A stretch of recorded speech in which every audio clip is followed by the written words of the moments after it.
Hey, Slater Crusaders. I want to talk about the Chi-Coms for a little bit here. Let's back it up.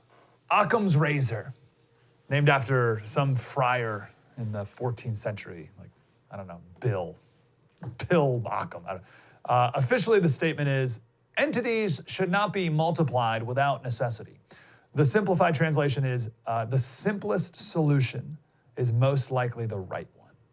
So if you're trying to find an explanation for something, shave away, razor, right? Shave away the overly complicated explanations. It's probably the more simple option.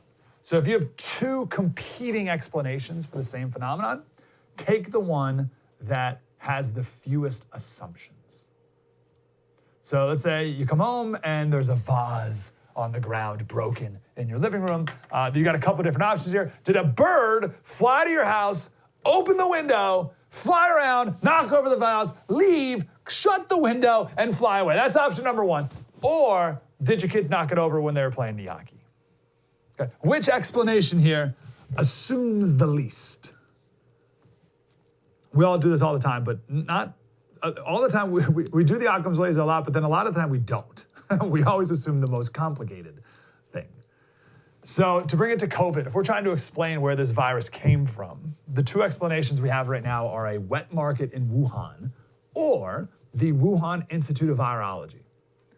I actually think the one that assumes the least is the lab. So where did this thing come from? First thing, we'll never know, probably. We'll probably never know. It is, my only point here, I'm not saying, I'm certain that it came from, I'm not saying that. But it is extremely possible that this thing came from a lab in Wuhan.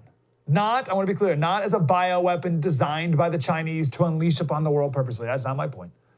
But somehow got out as a mistake. I'm going to prove that here. Now, first, the media. We talked about this before. We're not going to do it again because we got to get going. But the media mocked and ridiculed Senator Tom Cotton as a fool for asking questions about this laboratory a couple months ago. That's just, by the way, just a few blocks from this wet market. Just mocked and ridiculed. And then later, just the other day, like last week, had to admit that the State Department had been warned about this lab twice in the past. Twice, memos sent to the State Department saying, guys, just so you know, there's this lab in Wuhan that's doing coronavirus experiments on bats.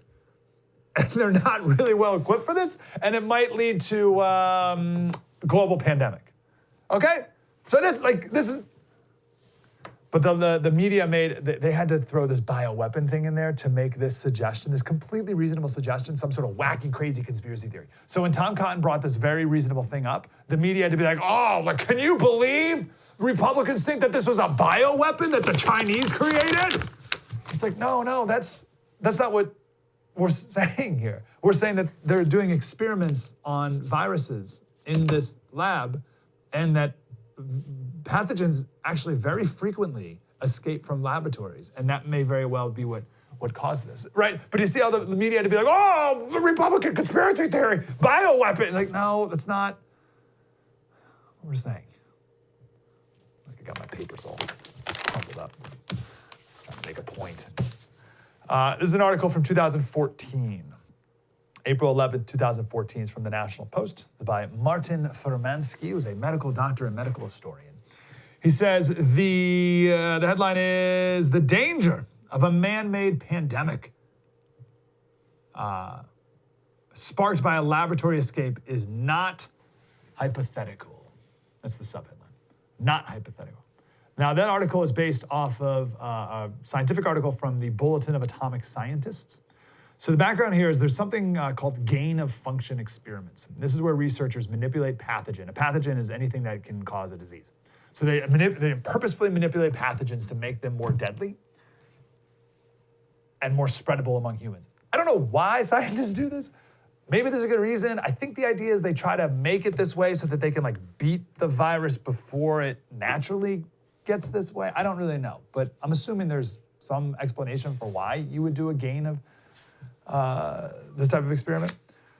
But the risk of these deadly strains leaving the lab is way too high, which is why in 2015, the United States stopped funding gain-of-function experiments.